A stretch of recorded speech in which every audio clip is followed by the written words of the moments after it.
ಉದ್ಯಮಿ ಸಿಜೆ ರಾಯ್ ಆತ್ಮಹತ್ಯೆಯ ಪ್ರಕರಣಕ್ಕೆ ಸಂಬಂಧಪಟ್ಟಂತೆ ಪೊಲೀಸರ ತನಿಖೆ ಒಂದು ಕಡೆ ಚುರುಕುಗೊಂಡಿದೆ. ಮತ್ತೊಂದು ಕಡೆ ಉನ್ನತ ಮಟ್ಟದ ತನಿಖೆಗೆ ರಾಜ್ಯ ಸರ್ಕಾರ ಮನಸ್ಸು ಮಾಡಿದೆ ಅನ್ನೋದು ಕೂಡ ಗೊತ್ತಾಗ್ತಾ ಇದೆ.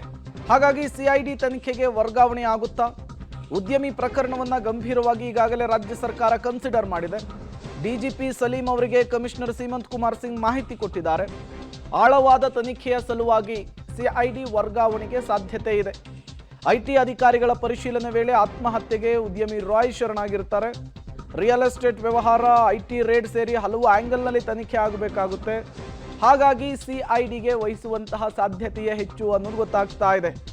ಸಿಐಡಿ ಅಂದ್ರೆ ಬೇರೆ ಅಲ್ಲ, ನಮ್ಮ ಕರ್ನಾಟಕದ ಪೊಲೀಸರೇ ಇರುವಂತಹದ್ದು ಸಿಐಡಿಯಲ್ಲೂ. ಬಟ್ ಅವರಿಗೆ ಪರ್ಟಿಕ್ಯುಲರ್ ಆಗಿ ಈ ಕೇಸ್ನ ತನಿಖೆ, ಒಂದೇ ಕೇಸನ್ನು ಸಾಲ್ವ್ ಮಾಡೋದಕ್ಕೆ ಕೊಡ್ತಾರೆ. ಈಗ ಈ ಸಿಐಡಿ ತನಿಖೆಗೆ ರಾಜ್ಯ ಸರ್ಕಾರ ಕೊಡುವಂತಹ ಸಾಧ್ಯತೆಯೇ ಹೆಚ್ಚು ಅನ್ನೋದು ಗೊತ್ತಾಗ್ತಾ ಇದೆ. ಕಾರಣ ಹಲವು ಆ್ಯಂಗಲ್ನಲ್ಲಿ ಇನ್ವೆಸ್ಟಿಗೇಷನ್ ಅನ್ನು ನಡೆಸಬೇಕಾಗುತ್ತೆ. ಆತ್ಮಹತ್ಯೆ ಅನ್ನೋದು ಕನ್ಫರ್ಮ್ ಆಗಿದೆ, ಬಟ್ ಡೆತ್ ನೋಟ್ ಇಲ್ಲ, ಪರ್ಟಿಕ್ಯುಲರ್ ಕಾರಣ ಗೊತ್ತಾಗ್ತಿಲ್ಲ. ಜೊತೆಗೆ ಅವರ ವ್ಯವಹಾರ ಕೇವಲ ಬೆಂಗಳೂರಿಗೆ ಸೀಮಿತ ಆಗಿರಲಿಲ್ಲ, ಕೇರಳ ಸೇರಿದಂತೆ, ದುಬೈ ಸೇರಿದಂತೆ ಬೇರೆ ಬೇರೆ ರಾಜ್ಯ, ಬೇರೆ ಬೇರೆ ದೇಶಗಳಲ್ಲೂ ಕೂಡ ಹೂಡಿಕೆ ಇದೆ, ಇನ್ವೆಸ್ಟ್ಮೆಂಟ್ ಇದೆ. ಸಾಕಷ್ಟು ಬಾರಿ ಐಟಿ ಅಧಿಕಾರಿಗಳು ರೇಡ್ ಮಾಡಿದ್ದಾರೆ, ಪೆನಾಲ್ಟಿ ಕಟ್ಟಿದ್ದಾರೆ, ಇಡಿ ರೇಡ್ ಆಗಿದೆ, ನಿರಂತರವಾಗಿ ಐಟಿ ರೇಡ್ ಆಗ್ತಾ ಇತ್ತು. ಇಂತಹ ಸಂದರ್ಭದಲ್ಲಿ ಆತ್ಮಹತ್ಯೆ ಮಾಡ್ಕೊಂಡಿರೋದ್ರಿಂದ ಈಗ ಇನ್ವೆಸ್ಟಿಗೇಷನ್ ಹೇಗೆ ಸಾಗುತ್ತೆ ಅನ್ನೋದನ್ನು ಕಾದು ನೋಡಬೇಕಿದೆ.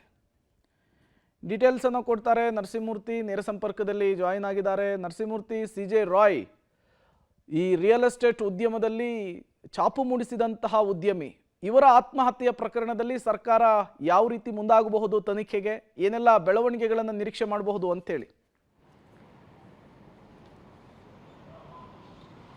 ಪ್ರೇಮ, ನಿಜ ಸರ್ಕಾರ ಈ ಒಂದು ವಿಚಾರವನ್ನು ಗಂಭೀರವಾಗಿ ಪರಿಗಣಿಸಿದಂತೆ ಕಂಡು ಬಂದಿದೆ. ಕಾರಣ ಈ ಹಿಂದೆ ಹಲವಾರು ಬಾರಿ ಐಟಿ ಅಧಿಕಾರಿಗಳ ಮೇಲೆ ಕಾಂಗ್ರೆಸ್ ಸರ್ಕಾರ ಒಂದಷ್ಟು ಆಕ್ಷೇಪಗಳನ್ನು ಎತ್ತಿತ್ತು. ಅವರು ಚೂಸ್ ಮಾಡಿಕೊಂಡು ಈ ರೀತಿಯಾಗಿ ಮಾಡ್ತಿದ್ದಾರೆ, ಕೆಲವರನ್ನಷ್ಟೇ ಗುರಿಯಾಗಿಸ್ತಿದ್ದಾರೆ ಅನ್ನೋ ಆರೋಪಗಳನ್ನು ಆದಾಯ ತೆರಿಗೆ ಇಲಾಖೆ ಮೇಲೆ ಮಾಡುವ ಕೆಲಸವನ್ನು ಈ ಹಿಂದಿನಿಂದಲೂ ಕಾಂಗ್ರೆಸ್ನ ನಾಯಕರುಗಳು ಮಾಡ್ತಾ ಬಂದಿದ್ರು. ಇದೀಗ ರಾಜ್ಯದಲ್ಲಿ ಕಾಂಗ್ರೆಸ್ ಸರ್ಕಾರವೇ ಇರೋದ್ರಿಂದ ಈ ಪ್ರಕರಣವನ್ನು ಹೇಗೆ ಪರಿಗಣಿಸುತ್ತೆ ಅನ್ನೋ ಒಂದು ವಿಚಾರ ಇದೀಗ ಚರ್ಚೆಗೆ ಗ್ರಾಸವಾಗಿದೆ. ಕಾರಣ ನಿನ್ನೆ ಐಟಿ ಅಧಿಕಾರಿಗಳು ದಾಳಿಯನ್ನು ನಡೆಸ್ತಿದ್ದಂತಹ ಸಂದರ್ಭದಲ್ಲೇ ಈ ಸಿಜೆ ರಾಯ್ ಆತ್ಮಹತ್ಯೆಯನ್ನು ಮಾಡ್ಕೊಂಡಿದ್ದಾರೆ. ಅವರ ಎದೆಗೆ ಪಿಸ್ತೂಲ್ನಿಂದ ಶೂಟ್ ಮಾಡಿಕೊಂಡು ಅವರು ಆತ್ಮಹತ್ಯೆಯನ್ನು ಮಾಡ್ಕೊಂಡಿದ್ದಾರೆ. ಹೀಗಾಗಿ ಸರ್ಕಾರ ಈ ಪ್ರಕರಣವನ್ನು ಈಗಾಗಲೇ ಪೊಲೀಸ್ ಆಯುಕ್ತರು, ಬೆಂಗಳೂರು ಪೊಲೀಸ್ ಆಯುಕ್ತ ಸೀಮಂತ್ ಕುಮಾರ್ ಸಿಂಗ್ರಿಂದ ಡಿಜಿ ಅಂಡ್ ಐಜಿಪಿ ಸಲೀಂರವರು ಒಂದಷ್ಟು ವರದಿಯನ್ನು ಪಡೆದುಕೊಂಡಿದ್ದಾರೆ. ಹೇಗಾಯಿತು, ಯಾರ್ಯಾರಿದ್ರು ಆ ಸಂದರ್ಭದಲ್ಲಿ, ಒಬ್ಬರೇ ಇದ್ರಾ, ಮತ್ತು ಐಟಿ ಅಧಿಕಾರಿಗಳು ಎಲ್ಲಿದ್ದರು, ಹೀಗೆ ನಾನಾ ಆಯಾಮಗಳಲ್ಲಿ ಒಂದಿಷ್ಟು ವಿಚಾರವನ್ನು ಕಮಿಷನರ್ ಜೊತೆ ಚರ್ಚೆಯನ್ನು ನಡೆಸುವ ಕೆಲಸವನ್ನು ಕೂಡ ಮಾಡಿದ್ದಾರೆ. ಮತ್ತು ಈ ಒಂದು ವಿಚಾರವನ್ನು ಈಗಾಗಲೇ ಗೃಹ ಸಚಿವರಿಗೂ ಕೂಡ ಎಕ್ಸ್ಪ್ಲೈನ್ ಮಾಡುವ, ವಿವರಣೆ ನೀಡುವ ಕೆಲಸವನ್ನು ಕೂಡ ಮಾಡಲಾಗಿದೆ. ಗೃಹ ಸಚಿವರಿಂದ ಈಗಾಗಲೇ ಸಿಎಂ ಕೂಡ ಮಾಹಿತಿಯನ್ನು ಪಡೆದುಕೊಂಡಿದ್ದಾರೆ. ಬಹುಶಃ ಇವತ್ತು ಮಧ್ಯಾಹ್ನದ ನಂತರ ಅಥವಾ ಸಂಜೆ ವೇಳೆ ಈ ಒಂದು ತನಿಖೆಯನ್ನು ಸಿಐಡಿಗೆ ವಹಿಸೋದಕ್ಕೆ ಸರ್ಕಾರ ಮುಂದಾಗಿದೆ ಅನ್ನೋ ಮಾಹಿತಿಗಳು ತಿಳಿದು ಬರ್ತಿದೆ. ಈಗಾಗಲೇ ಸರ್ಕಾರದ ಒಂದಷ್ಟು ಇದರ ಬಗ್ಗೆ ಇಂಟ್ರೆಸ್ಟ್ ಅನ್ನು ತೋರಿದೆ ಅನ್ನೋದು ಕೂಡ ಕಂಡು ಬರ್ತಿದೆ. ಕಾರಣ ಸಿಜೆ ರಾಯ್ ಒಂದಷ್ಟು ಉದ್ಯಮವನ್ನು ದೊಡ್ಡದಾಗಿ ಬೆಳೆಸಿದ್ರು, ಸಾಕಷ್ಟು ಉದ್ಯೋಗಗಳನ್ನ ಸೃಷ್ಟಿಸಿದ್ರು. ಹೀಗಾಗಿ ಈ ರೀತಿಯಾಗಿ ಆಗಬಾರ್ದಿತ್ತು ಅನ್ನೋ ಮಟ್ಟಿಗೆ ಒಂದಷ್ಟು ಮಾತುಗಳು ಕೇಳಿಬರ್ತಿದೆ. ಇದೇ ಹಿನ್ನೆಲೆಯಲ್ಲಿ ಇವತ್ತು ಈ ಪ್ರಕರಣವನ್ನು ಸಿಐಡಿಗೆ ವಹಿಸ್ತಕ್ಕಂಥ ಸಾಧ್ಯತೆ ಇದೆ. ಕಾರಣ ಒಂದಷ್ಟು ಆಳವಾದಂತಹ ತೀವ್ರವಾದಂತಹ ತನಿಖೆ ಆಗಬೇಕು. ಅದರ ಜೊತೆಗೆ ಈಗ ಪೊಲೀಸ್ ಇಲಾಖೆಗೆ, ಅದರಲ್ಲೂ ಸ್ಟೇಷನ್ಗೆ ಒಂದಷ್ಟು ಬೇಕಾದಂತಹ ಸಲಕರಣೆಗಳು ಅಥವಾ ಐಟಿ ಅಧಿಕಾರಿಗಳನ್ನ ಕೇರಳಗೆ ಹೋಗಿ ವಿಚಾರಣೆ ಮಾಡುವಂತಹದ್ದು ಇದೆಲ್ಲವೂ ಕೂಡ ಇರುತ್ತೆ. ಹೀಗಾಗಿಯೇ ಸಿಐಡಿಗೆ ಕೊಡಬಹುದು ಅನ್ನೋ ಒಂದಷ್ಟು ನಿರೀಕ್ಷೆಗಳು ಈ ಪ್ರಕರಣದಲ್ಲಿ ಕೇಳಿಬರ್ತಿದೆ.